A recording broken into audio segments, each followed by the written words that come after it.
fantastic. Yeah, well, look, it's a pleasure. It's a pleasure to be with you. And today I'm going to tell you a little bit about how to transform the food system so that we can meet many of the sustainable development goals. Oops, let me see. This is not moving. Okay. Yeah. So, it's no secret that we are really in dire straits in many facets of global development. And many of these are very much related to the food system. We have an enormous amount of malnutrition. We have obesity at the same time that we have undernutrition. We have also mineral and macronutrient deficiencies. We have an enormous amount of non-communicable diseases at the moment, for example, diabetes, heart disease, and others. On top of that, we're facing the full impacts of climate change, and we need to actually try to halt global warming as soon as we can. And apart from that, we're already experiencing and transgressing in general terms a range of planetary boundaries, many related to biodiversity, to nutrient cycles, to fresh water consumption and others. On top of that, well, we are in a world where many people benefit from the status quo when they put economics at the forefront of our planet, and that creates a lot of power asymmetries and policy distortions that I would really like to touch on as the talk advances. I think that over the last 10 years, at least, we've seen a plethora of reports telling us about a global convergence on the need for more sustainable food systems.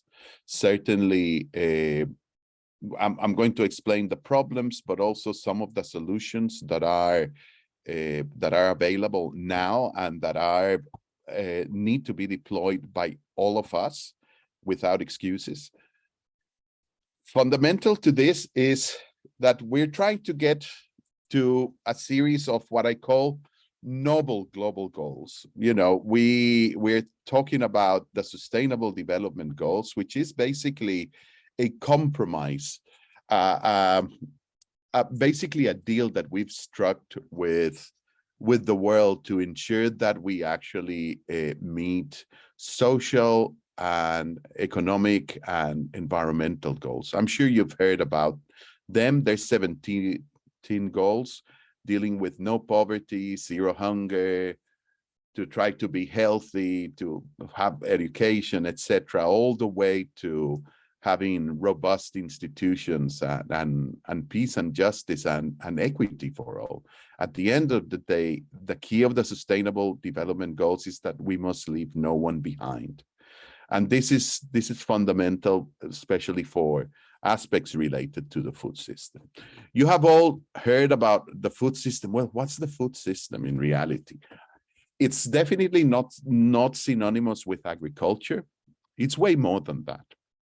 So for us, the food system encompasses everything from agriculture all the way to our own consumption. And what you see here in the middle of this diagram is, the typical food production, storage, loss, processing, but also food environments, which are basically how we source our food, where we find it, and all the factors that control actually ultimately the choices that we make around food.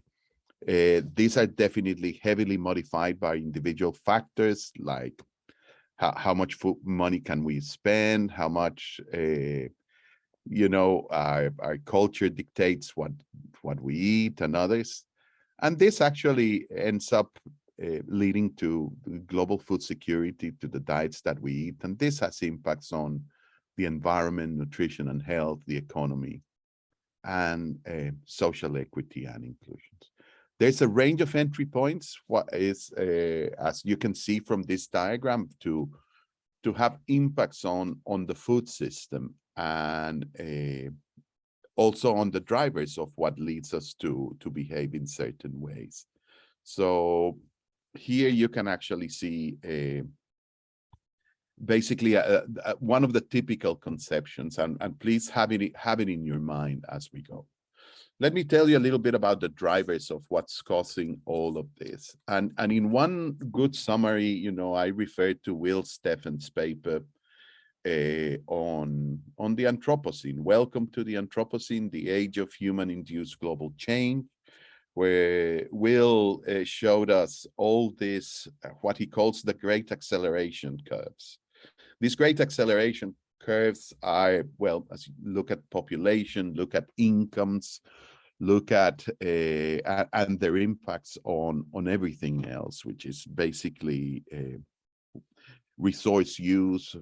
Here, emblematic would be water use, fertilizer consumption, etc. We're changing where we live. We're becoming more urbanized. We're eating way more junk food, as you can see in that McDonald's restaurants increases, and so on. And this is actually creating a monumental pressure on global resources, and particularly on land. And it's affecting our regulating ecosystem services as well. So the Anthropocene is fundamental that we keep it in the back of our mind. Now, what has been happened in food systems in relation to the Anthropocene? Well, it's relatively simple here. Remember, land use will be fundamental for the food system, and it's probably ultimately what we need to have an impact on. What we can see is that if you go really far back, we actually expanded significantly the cropland and our pasture areas in the world to produce more food for the growing population. This goes very, very hand in hand with population increases. Now, since 1990, we tend to talk about a 3% increase, with pastures areas increasing by about 1% over the same period. So at the moment, the typical figures that we always talk about are basically 1.5 billion hectares of cropland and 3.5 billion hectares on pasture. And you know, they expand and contract a little bit, but it's really 3% per year what we're really observing. And the key, especially if we're talking about climate change, etc., is to stop completely the area expansion that we see here for both of these products. Now, what has happened with yields of products? And this is something very, very important to consider, because it's a story of very different continents. And if you look at this graph, which is an old graph that I still think is very, it depicts very much what is happening. On one hand, you find Europe, which actually has decreased the area under cereals, for example, at the expense of increasing yields enormously. And this is what we actually call sustainable intensification in many cases. So we are actually contracting the area and producing as much food or even a lot more by increasing the yields. Asia has made great inroads into both increasing yields and maintaining the cropland area. But look, almost 3 times more than what the yields were in 1961. And unfortunately, you have places in sub-Saharan Africa where the gains have been mostly created by area expansion. And this is actually what we need to actually try to solve in the future. So that's on the cropland area. Now, what's happening with livestock? Livestock are central to what happens in the food system and in the land dynamics. Why? Because you know, the richer that we get and the more urbanized we get, the more we consume livestock products. The higher our incomes, the more we look for nutrient-rich foods, and in this case, livestock. It's also a sign of, you know, it's also a sign of wealth and so on. And I don't want to discount the rates of growth in you know, Latin America and others. If you look at those rates of growth relative to well, say the 2000s, they're still very significant, even though you see that enormous red line, which is East Asia and the Pacific. This is basically China. That is actually where the enormous demand for livestock derived food will actually come.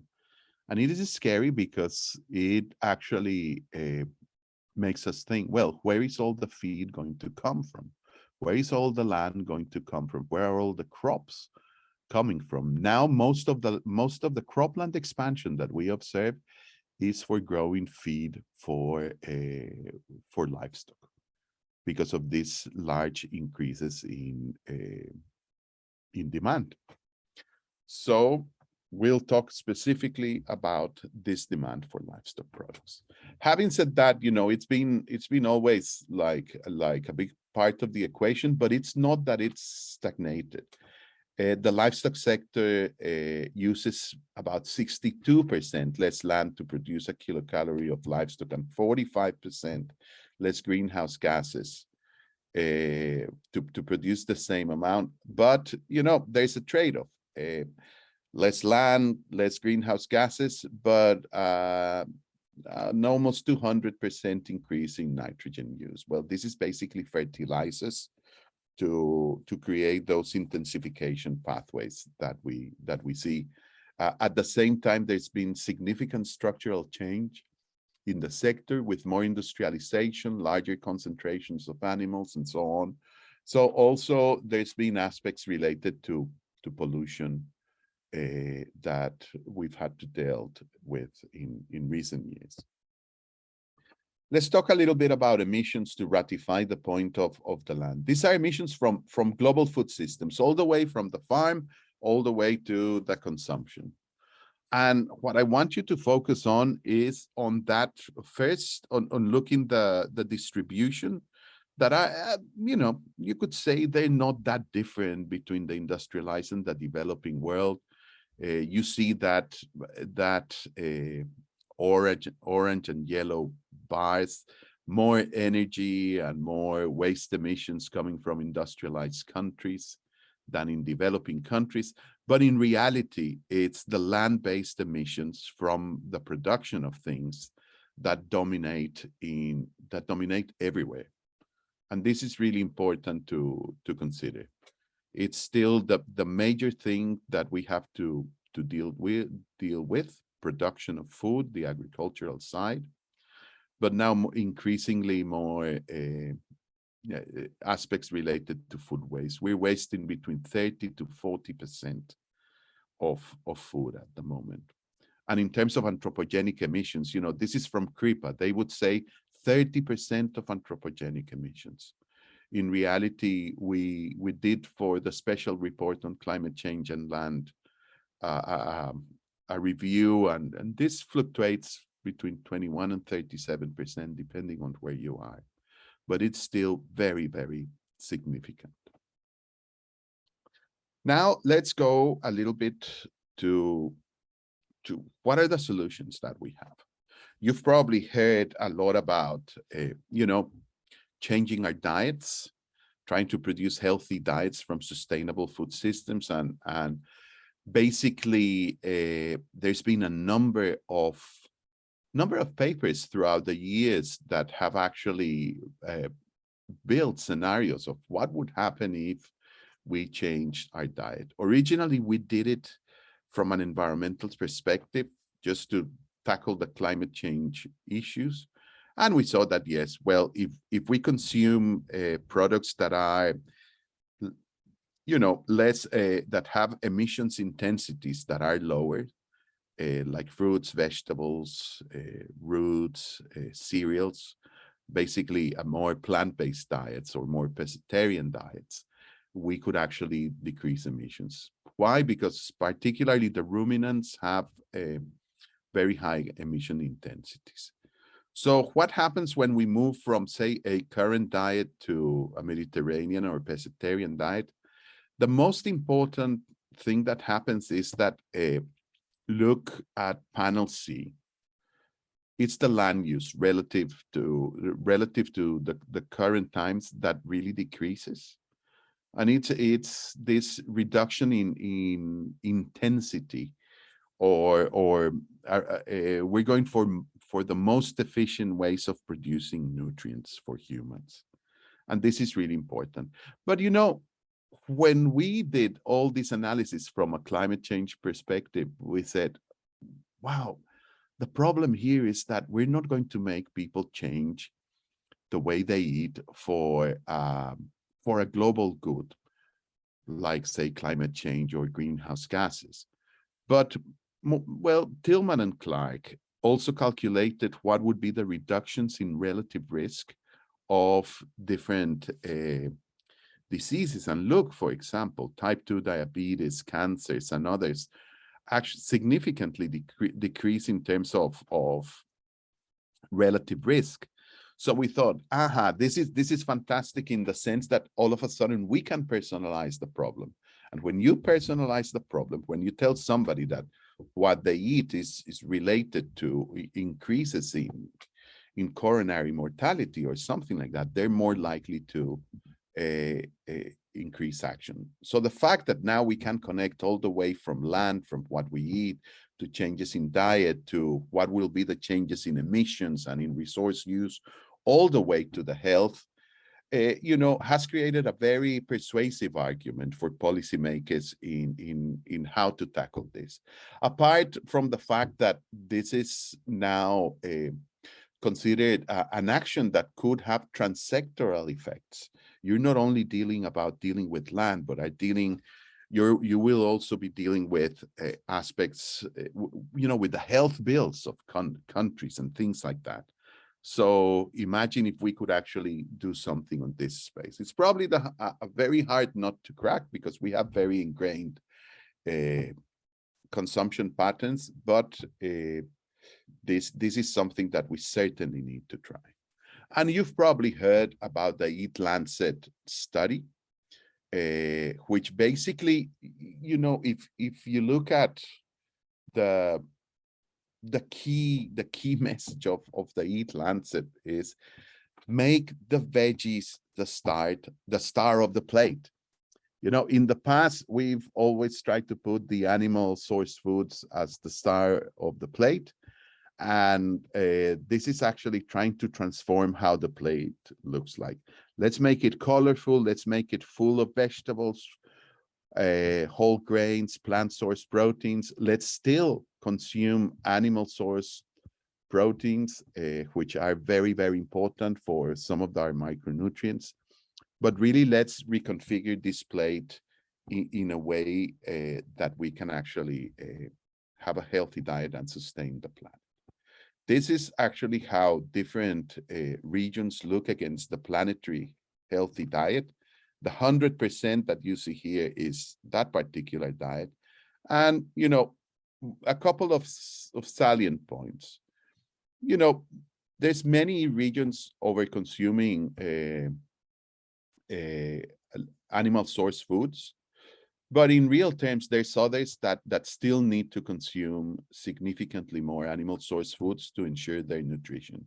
And these are sub-Saharan Africa, you know, parts of South Asia, parts of, you know, parts of East Asia and the Pacific as well, and so on. So, you know, there's a lot of variability in the consumption of these. And some people will also have to decrease the consumption of livestock products because they're simply eating way too much. But what I can also tell you is that the whole world is not eating enough vegetables, fruits, legumes, whole grains, and nuts. Look at those bars. There's not a single continent achieving a decent index. And why is this important? Because these are protective factors in our diet. So we really need to find mechanisms of, increasing supply of vegetables, fruits, legumes, and whole grains that, are very expensive. So it's a chicken and egg situation. There's not enough supply, so the prices go up, and then people don't eat them, and we really need to try to bring those prices down for this. This is, as I always say it, a horrendogram, because it's a very complicated, it's a very, very complicated graph. But let me navigate you through it, because it's really, really important for understanding what the Eat Lancet report did. So on top here, you have the 6 planetary boundaries, that greenhouse gas emissions, cropland use, water, nitrogen, phosphorus, and biodiversity. We have a baseline in 2010 that gives you with the traffic light signals where we were in 2010, already passing the greenhouse gas emissions, still not so bad on cropland and water use, but also bad on the others. Now, there were 3 factors in the scenarios. You could actually produce as we're producing, with the levels of yields, waste, and the diets that we are consuming as we are. These are the BAU, and the full waste scenarios. So if we continue as we are to 2050, we will actually transgress all the planetary boundaries. Now, if we only do a dietary shift, we will actually be able to be within the greenhouse gas emissions. And why? Basically, because we would have considerable reductions in animal source food consumption, and this will actually create land sparing, a land sparing effect that will allow us to then do a range of mitigation technologies. But still, the other ones are still red. And why? Because we're going to need land for the fruits, for the vegetable. Water withdrawals will be up there. We'll need nitrogen and phosphorus for those crops, etc. So it is only when we go down here to the bottom line where we actually try to address the yield gaps of crops, when we try to have waste and do the dietary shift at the same time that we are really making inroads into this planetary boundaries. And this is important because most people thought that the Eat Lancet report was about diets, but it's not about diets only. It's about also much needed increases in productivity and waste reduction for achieving the targets. And this is just an important thing to always think about. This is a colleague of mine led this paper just so that you can actually have a look at how bad we're doing with the fruits and vegetables. These are the average fruit and vegetable availabilities in grams per person per day for the different regions. And this is actually, if we didn't take food waste into account, this is actually where we would be in terms of our requirement. One would be what we require, and you can see that without excluding food waste, there's even regions that are already very, very deficient. Now, if we actually start including food waste at the current levels, which are around 35%, then you will see that many regions will not have enough fruit and veg in the future. And this is actually something really important that we'll have to deal with. Together with the fact that, prices. We talk in the UN Food System Summit about perhaps repurposing of subsidies or having other instruments so that we can create safety nets for people that cannot afford to eat more healthily.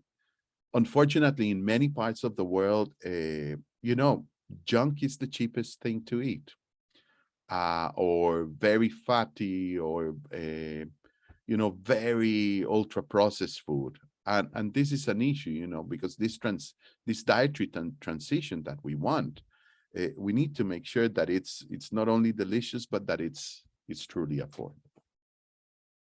Now, the second thing in terms of the solutions is that we really need to deal with climate change once and for all. And I think that there's absolutely no excuses, and certainly no excuses for, well-educated people that, from anybody that is a middle income to high income consumer. Yeah, in reality, there's no excuses. Let me revisit a little bit, where are we on the climate change aspects? Climate change is, believe me, it's nothing absolutely new. Tyndall in 1859 told us about the greenhouse gas effect. He was the one that actually documented it first. There was also a Swedish physicist in 1896 who did the first calculation and said he was there making his notes, probably even doing his mathematics with a borrowed abacus from the Chinese. And he said, look, wow, if the population increased significantly, we could end up in a pickle with global warming. And look, all the way down, we've gone all the way to, in the 70s, deforestation recognized as an important driver of climate change. The IPCC that was established in 1988.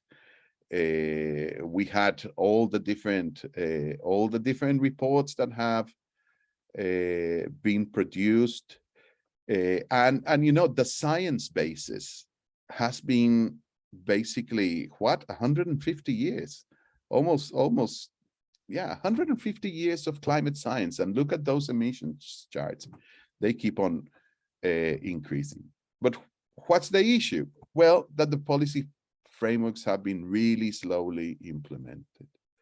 We started really putting this into the policy domains, in the 90s.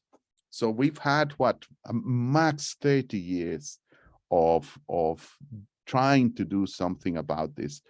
And we started with the Rio Treaty. Look, the famous Kyoto Protocol started in 1997. It started into effect in 2005. And now we are already in the Paris Agreement, which is something from 2015. And there are parts of the Paris Agreement that exclude the food system because the focus has been primarily on the energy sector, where you can make very significant gains initially. Why? Because if you turn to green energy, all you need to do to adopt is to flick a switch. Just think about it. All you need to do is to flick a switch, and you don't even need to do anything to get your green energy. While in food, in land, etc., to create for a farmer to adopt, for for us to change consumption patterns, to do things differently, it's a lot more difficult. Now, where are we at the moment? At the moment, if you look from 1960 to around now, the increases in temperature have been in the order of 1 degree. Remember, 1 degree, this is what has happened at the moment. 1 degree. And depending on the different projections, this can go between 2 and, in some cases, potentially 4. If we want to keep climate between 1.5, which is the most desirable way, and 2 degrees of growth, then we really need very significant CO2 reductions. The important thing about the food system is that The energy sector can probably get us to around 2.2. And then the rest of the heavy lifting will need to come from the food sector. And what we want to do is to really stop many of these potential tipping points to really occur. You've probably heard of the the Atlantic circulation currents, the Gulf Stream, etc., that could change particularly the climate in North America. But there's several of these things that we really need to stop from occurring. Some of the things that we already see that are on the way are those in the light orange, which are likely to happen with under 2 degrees centigrade, which is basically the collapse of the ice sheets, boreal permafrost, potentially releasing monstrous amounts of methane. But there's a range of other potential tipping points that will actually happen if the climate exceeds this 2 to 4 degree mark that we want. And that's, if we get to 4 degrees, go on holiday and do something different, please. Okay, so importantly, we are actually here all trying to model and create the explicit links between greenhouse gas mitigation and sustainable development. And what you can see is slightly different entry points for dealing with the different SDGs. On our side, on the food system side and so on, the land sector, which is how we subsumed all the food system activities, has to do a significant heavy lifting, especially on the poverty, the zero hunger, the clean water and sanitation, and certainly a range of others, while the energy demand and the energy supply really have to do the heavy lifting in a range of others. But just for you to have a look, that there's already frameworks linking the SDGs to the different aspects of climate change. And we have also thought of very, very specific mitigation and adaptation and co-benefit food systems responses. And every sector is doing this as part of the IPCC, because, there's no silver bullet. So at the end of the day, it will be just a bunch of little actions that we do, usually in packages, that will take that will allow us to make some inroads into mitigating climate change and adapting some of the systems. So this is just for you to have a look at the kinds of things that we tend to discuss, from improved cropland and livestock management to supply chains through demand management. And many of them have a mitigation component, but not all of them, as you can see from this graph from the Rosenzweig paper. Then, if you want to really think of the 8 land-based mitigation options that we have, the kinds of things that we talk is, first of all, dealing with deforestation. So we basically, that's why we're so strong on the stopping the cropland expansion, because it's really important in terms of greenhouse gases, but also in biodiversity protection, etc.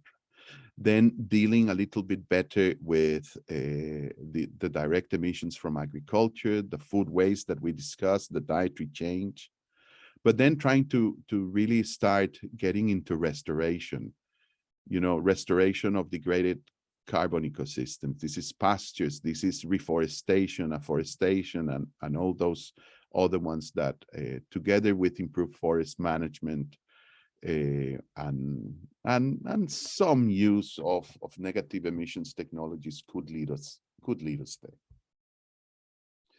Now, what are some of the new things that we've been thinking of in terms of really reducing these planetary pressures. One of them is circular food systems. And what do we mean by circular food systems?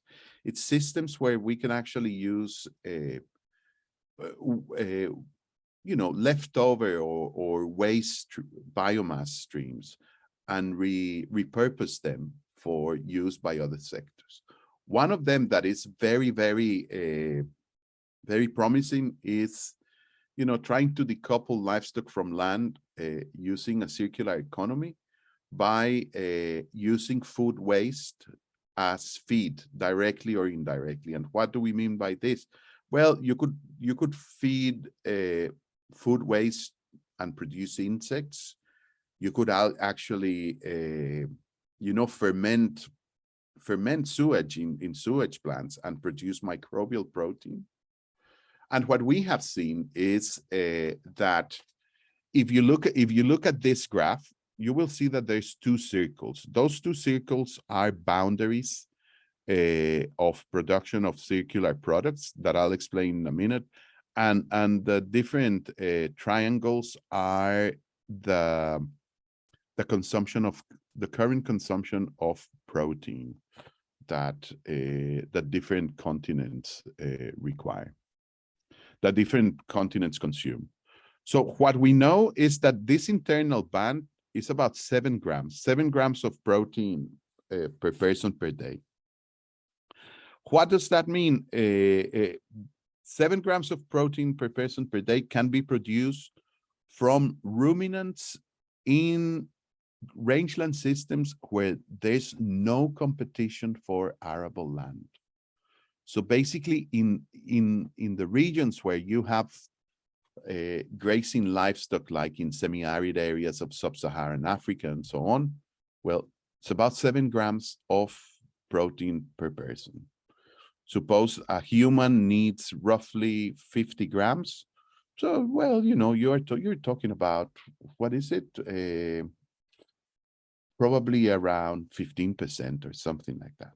Now, the outer circle would be how much protein can we produce from the livestock sector if all the food waste could be fed also to particularly pigs and chickens, which are monogastrics like us. Then this number increases to 23 grams of protein per person. And this is roughly 40% of what a human needs. So just imagine 40% of the protein requirements of humans from fully decoupled livestock from land, if we could actually recycle these streams. And this will be enough for the current consumption of protein for Africa and Asia, which is, it's a monumental amount of protein when you consider the populations there. So this is why many people are actually working on this topic, and why donors are so excited about the prospects of doing this. Then the other thing that we will need to do as the food system really changes is, pandemics are here, and they will be here for the foreseeable future, and especially as long as the livestock sector keeps growing. The more land use change that we create, the more we actually create the perfect storm for new viruses to emerge. And typically, large concentrations of animals with wild animals, and especially if you have poor veterinary surveillance, will create these potential time bombs where we really don't know what is likely to emerge now. But this is really important. And just so that we have a new program, just like the Global Burden of Human Disease, the Global Burden of Disease program. We have a new program funded by the Gates Foundation to establish the global burden of animal diseases and to do much better monitoring and priority setting, because this is absolutely essential to prevent, another COVID, another avian flu, another African swine fever, or or however we, oops, sorry, that's my dog. Uh, uh okay, they're gone gladly. Sorry, I lost my train of thought a little bit. Yes, so the global burden of animal diseases, yeah, basically to prevent another COVID and the likes. Then largely what we do in the food systems is also, our success is dependent on our ability to deploy innovation at speed, trying to minimize the trade-offs as well. So what do we have here? We have an enormous pipeline of potential innovations coming up in the next, in the next 10 years, of which we are just seeing the, the tip of the iceberg. We've now seen insects for food, we've seen vertical agriculture, we've seen impossible burgers, and these are here in the implemented sign, but we actually did a review of what's coming up. And believe me, there's some really, really wild things coming up in the next 10 years that could be real disruptors. And how do we actually deploy this will be really important. We'll need all sorts of things. We'll need packages of technology, deploying these in packages to make sure that that we get the right mixtures of technology, that leaving no one behind, which is the important thing. When you actually have new technologies, it's usually the early adopters that benefit the most. But how can we democratize access then becomes something incredibly important. This brings me to a critical point. It's really about equity. There's significant barriers for really leading to ensuring that the poor, that disenfranchised, really benefit from how we see the sustainable development goals being deployed. The Global Nutrition Report, the last one, told us a lot about the problems of inequity in the food and the health systems. There's still 1 in 9 people hungry and undernourished. There's people with no food environments to really deal with. There's poor diets everywhere. There's trade asymmetries that create enormous problems of obesity, say in the Pacific Islands, like in Tonga and places like that, where they just get bombarded with junk, and you have obesity rates of 60-70%. So we really need to completely change this. How? Well, understanding much better the impact pathways of what we're trying to do. There's always trade-offs, but I would encourage you to, when you think of a new intervention, to really think of to go beyond the obvious. You might think, oh, well, great, if we can produce microbial protein, well, then we will need less soybean, is what you immediately think, and the feed quality could improve. But you can build all these impact pathways as exercises of picking second and third order interactions. And these are actually the ones that become super important to deal with, because what we want is to minimize the adverse effects of some of these. There's so many perverse incentives on when we try to do something, that we need to really think in a systemic way of what could be the different interventions. And importantly, this is really about engaging in societal conversations and really start thinking about, well, what's the social license that we have for certain things? Are we transforming the mindsets or the way we think about problems? Trust becomes a really, really important element, trust between communities, really understanding our different values. And these are all societal things that need to be there for us to really create just transformations.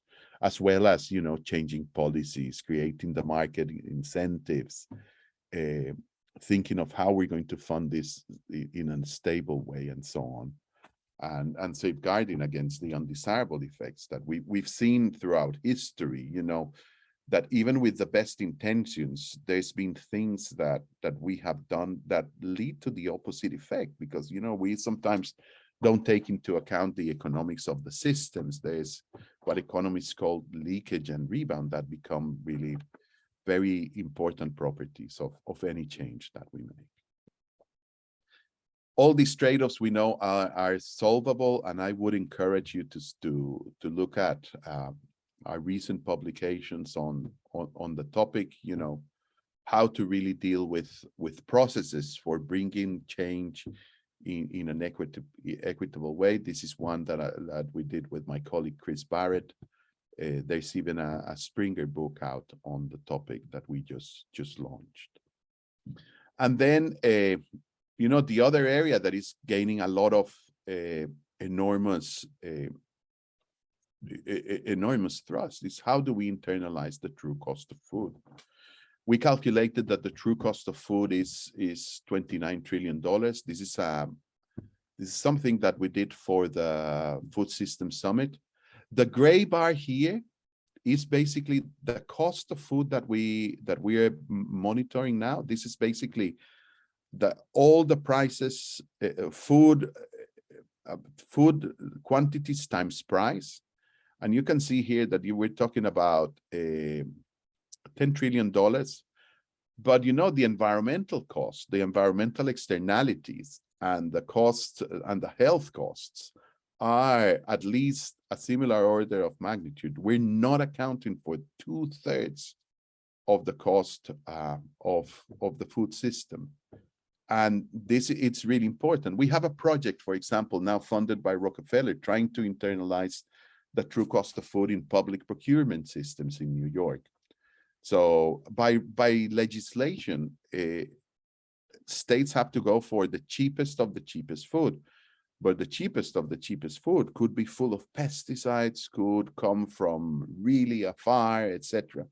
So we're trying to build a series of you know, indexes and multipliers to be able to account for these things so that choices can be made slightly different.